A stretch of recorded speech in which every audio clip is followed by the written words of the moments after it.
Welcome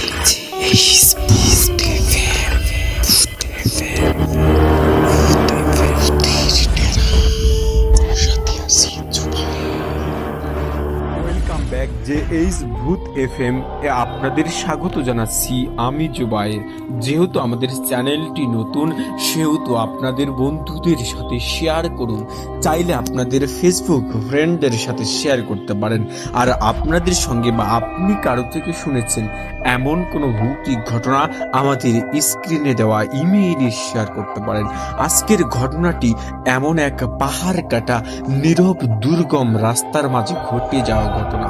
এই ঘটনাটি আমাদের এক শ্রোতা তিনি এবং তার 4 বন্ধুর সাথে ঘটেছে। চলুন আর কথা না বাড়িয়ে সরাসরি ঘটনায় চলে যাই। যেভাবে লেখা আছে আমি ঠিক সেভাবেই পড়ছি।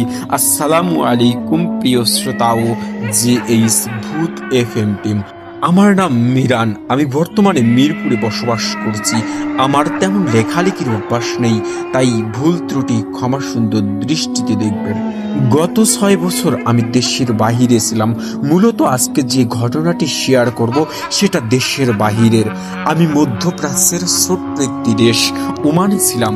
আপনারা সকলেই জেনে থাকবেন মধ্যপ্রাচ্যের আরব দেশগুলোর মধ্যে ওমানে সবচেয়ে বেশি জিনের উপদ্রব আছে এবং ওই ওমানেই এক সময় সব থেকে বেশি কালো জাদুর চর্চা করা হতো। যাই হোক, কালো জাদুর ব্যাপারটাই পরে আসি। প্রথমে আমার সাথে ঘটে যাওয়া ঘটনাটি বলছি। আমি ওমানের রাজধানী মাস্কাটের ন্যান্ডোজের একটি ব্রাঞ্চে জব করতাম। কোম্পানি থেকে আমাদের ব্রাঞ্চের সকল স্টাফদের থাকার জন্য একটি ভিলা প্রোভাইড করে। আমি ও আমার সাথে একটি কোরিয়ান এবং একটি ফিলিপাইন ছেলের দোতলা একটি রুমে থাকা শুরু করি। 2021 সালের ঘটনা। কোভিডের লকডাউনের কারণে কাজ প্রায় বন্ধ। ছুটি কাটাচ্ছি ওখানে বসেই। একদিন আমরা 4 ফ্রেন্ড মিলে প্ল্যান করি এক ফ্রেন্ডের চাচার বাসায় ঘুরতে যাব। ওর চাচার বাসা মাস্কাট থেকে 200 কিলোমিটার দূরে সুর নামে একটি জায়গায়। আমি যখন ওখানে ঘুরতে যাওয়ার প্ল্যান করছি তখন আমার সাথে কাজ করে এমন একটি ওমানি ছেলে আমাকে সাবধান করে দেয়। বলে যে রাতে ওই রাস্তায় আমি যেন একা না আসি। আরও বলে রাস্তায় কেউ গাড়ি থামাতে বললে ভুলেও যেন গাড়ি না থামায়।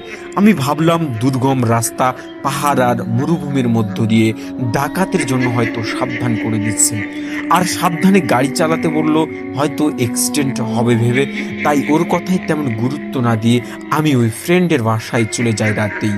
আমার বাসা থেকে ওই ফ্রেন্ডের বাসা 4-5 কিলোমিটার দূরে হওয়াতে রাতে ওর বাসায় থাকবো এবং সকালে একসঙ্গে বের হব, এটাই ছিল প্ল্যান। যেহেতু ওই ফ্রেন্ডের গাড়ি ছিল তাই আমরা সকাল সকাল বের হয়ে যাই। প্রায় 3 ঘন্টা রাস্তা পাড়ি দিয়ে পৌঁছে যাই ভালো হবে। সারাদিন ওখানে ঘোরাঘুরি করে খাওয়া দাওয়া করে আমাদের প্রায় রাত 11টা বেজে যায়। ফ্রেন্ডের চাচা চাচি আমাদের রাতে ওখানেই থেকে যাওয়ার জন্য বলেন, কিন্তু আমরা তাদের কথা না শুনে 11টার দিকে রওনা দিই। প্রথম 1 ঘন্টা ভালোভাবেই গাড়ি চলছিল। আমরাও শহর গ্রাম পাড়ি দিয়ে চলে আসি পাহাড় কাটা লম্বা নীরব দুর্গম রাস্তায়। এই রাস্তায় এত রাতে কোনো গাড়ি নেই, এটা স্বাভাবিক ব্যাপার। বাকি 2 ফ্রেন্ড ক্লান্ত থাকায় পিছনের সিটে ঘুমাচ্ছিল এবং শান্ত নামের এক ফ্রেন্ড গাড়ি চালাচ্ছিল। আমি এবং আরো 2 ফ্রেন্ড কাওয়ালি গান শুনতে শুনতে ভালোই সময় কাটাচ্ছিলাম।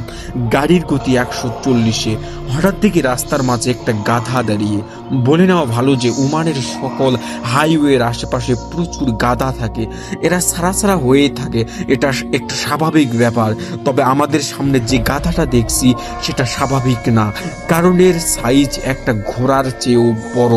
একটা গাধার সাইজ কখনো ঘোড়ার সমান হবে না। তবুও আমার চোখের ধোঁকা ভেবে পাশ কেটিয়ে চলে যাই। শান্তর চোখের দিকে তাকিয়ে বুঝতে পারলাম একটু ভয় পেয়েছে। প্রায় 10-15 মিনিট পর আবারও একই ঘটনা। আমি এবার একটু বিচলিত হলাম। ভাবলাম পরপর 2 বার একই ঘটনা ঘটছে, এটা স্বাভাবিক না। শান্তকে ফাঁস কাটিয়ে যেতে বললাম। কেমন যেন অস্বস্তি বোধ করছিলাম। গাড়ি চলতে শুরু করলো। 10-15 মিনিট পর আবারও দেখি গাধাটা এবার রাস্তার মাঝখানে। এবার সেটা আমার দিকে এক দৃষ্টিতে তাকিয়ে আসে। হেডলাইটে খেয়াল করলাম গাধাটা কোনো ছায়া নেই, আমি শান্তকে বললাম, যাই হোক না কেন গাড়ি থামাবে না। দেখলাম ও ঘামতে শুরু করছে। আপনারা অনেকেই জেনে থাকবেন যে ওই দেশের গাড়ির ড্রাইভার বাম পাশে বসে, মানে বাংলাদেশের মতো না, রাস্তাও বাংলাদেশের থেকে বিপরীত। শান্ত আমাকে বলল রাইট সাইডের মেরুতে চোখ রাখতে এবং পেছনে না তাকাতে। আমি তার কথা মতো তাই করলাম। যখনই গাধাটা পার করলাম, লুকিং গ্লাসে তাকিয়ে দেখি পিছনে কিছুই নেই। যারা গাড়ির সামনের সিটে বসেছেন তারা অবশ্যই জানেন কোনো কিছু পাশ কাটিয়ে গেলে লুকিং গ্লাসে অবশ্যই সেটা দেখা যাবে।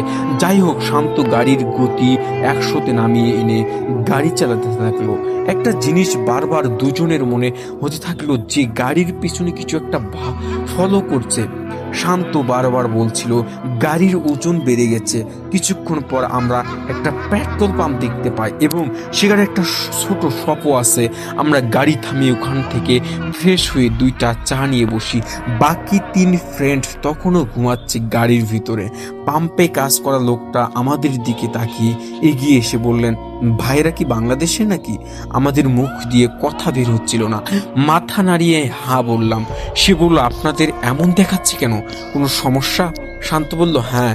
তারপর তাকে সব বলা হলো। তিনি বলেন, ভাই আপনাদের কপাল ভালো, বেঁচে ফিরেছেন। ওই রাস্তায় প্রায় সময় এটা দেখা যায়। যারাই গাড়ি থামায় তারাই কেউ কেউ অ্যাক্সিডেন্ট করে, কেউ কেউ পাগল হয়ে যায়। আপনারা এই রাতে এই দিক দিয়ে আর যায়েন না, সকাল হলে রওনা দেন, এতক্ষণ বিশ্রাম নেন।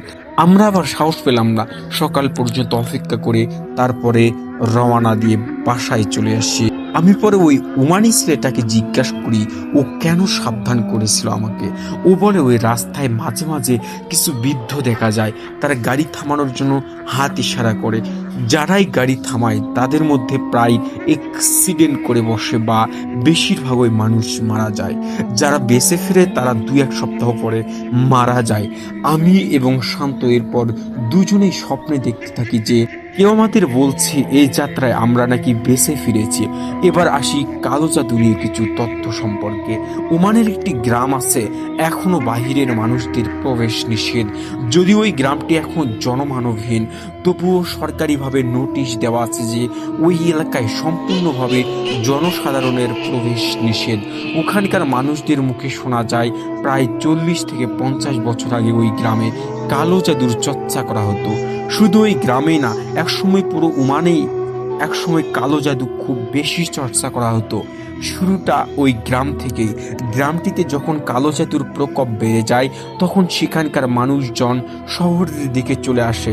তখন যারা ওই গ্রামে বা গ্রামের আশেপাশে ঘুরতে যায় তারা নাকি আর কখনোই ফেরত আসেনি।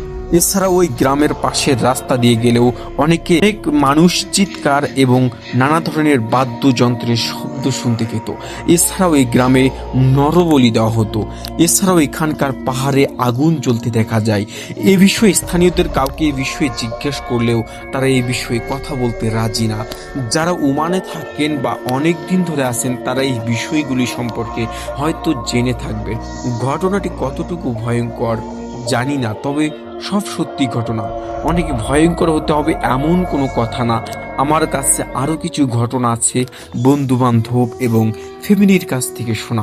যদি এই ঘটনাটি সিলেক্টেড হয় তাহলে সময় করে সেগুলো একদিন লিখে পাঠাবো। এই বলে মিরান খান তার ঘটনা শেষ করেন।